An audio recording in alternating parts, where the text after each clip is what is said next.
સાપુતારાના ડાંગ ખાતે લક્ઝરી બસનો અકસ્માત સર્જાયો હતો। સાપુતારા ઘાટમાં સુરતની લક્ઝરી બસ 15 ફૂટ ઊંડી ખીણમાં ખાબકી હતી।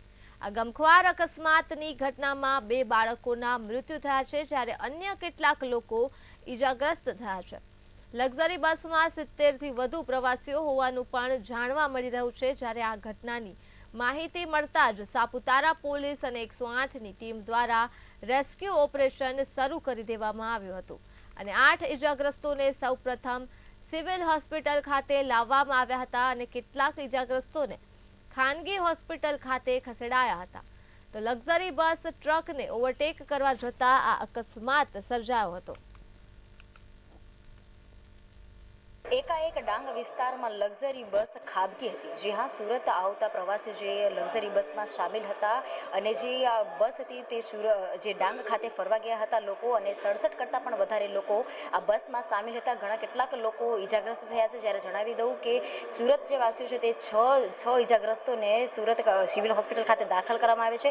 ત્યારે આપણા વચ્ચે 2 દર્દીઓ પણ છે જે ઈજાગ્રસ્ત થયા છે, તેમની સાથે વાતચીત કરીશું। જી, આપકા નામ? सैयद हिना। कैसे ये हुआ, कहाँ गए थे आप, किस तरह से ये सारी घटना को अंजाम देने? हम लोग साबुतारा घूमने गए थे, फिर वहाँ से आ रहे थे ना, तो जब मतलब बस वाले ने एकदम फास्ट गाड़ी करके ओवरटेक किया तो बस खाई में गिरते गिरते बच गई और बस पूरी उल्टी हो गई पेड़ के ऊपर और हम लोगों को कैसे तैसे बाहर निकाला गया। फिर पुलिस वालों ने हम लोग को हॉस्पिटल तक पहुंचाया। आपको अंदाजा है कितने लोग थे अंदर? 70 या तो फिर 75 लोग थे अंदर। आपका नाम? सैयद आसिया में। कैसे हुआ, आपने ये घटना को देखा, कैसे कैसे बस ये उलट गई ऐसे? हम ऐसे आ रहे थे तो हम लोग को बोला कि धीरे चलाओ, हमने बोला लश्करी वाले को, तो भी उनने टर्न मारने के लिए इतनी फास्ट करी तो हमारी गाड़ी खाई में गिरते गिरते बच गई।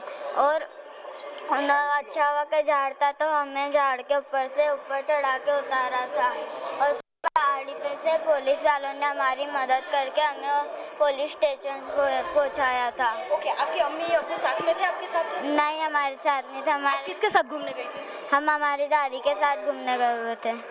अच्छा, तो मतलब आपको और मतलब आपने ड्राइवर अंकल को बोला भी था कि गाड़ी धीमे चलाओ? हाँ, बोला था सबने। गाड़ी को नहीं, सबने बोला था कि धीमे चलाओ कि गाड़ी इधर की साइड हो गई थी। आपको अंदाजा है कितने लोग की मृत्यु हो चुकी है, कुछ पता है?